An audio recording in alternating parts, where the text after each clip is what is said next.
+1 seat പ്രതിസന്ധിയിൽ സംസ്ഥാന വ്യാപകമായി കണ്ടത്. അതിനിടെ ഇന്ന് ചില കണക്കുകളുമായി വിദ്യാഭ്യാസ മന്ത്രി നിയമസഭയിലെത്തി.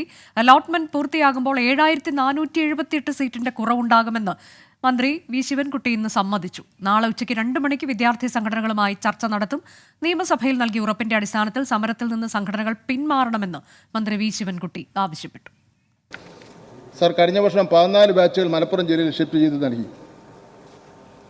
ഇതിനു പുറമെ 84 അധിക താൽക്കാലിക ബാച്ചുകൾ ഒന്നാം സപ്ലിമെൻ്ററി അലോട്ട്മെൻറ്റിന് ശേഷം അനുവദിക്കുകയുണ്ടായി.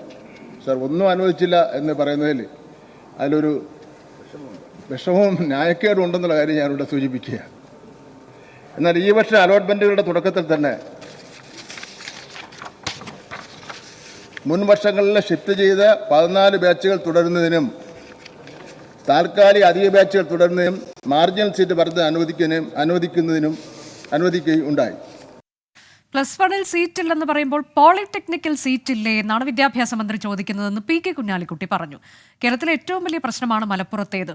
SFIയും സമരം തുടങ്ങുമെന്ന് അറിയിച്ചിട്ടുണ്ടെന്നും പി കെ കുഞ്ഞാലിക്കുട്ടി നിയമസഭയിൽ ചൂണ്ടിക്കാട്ടി.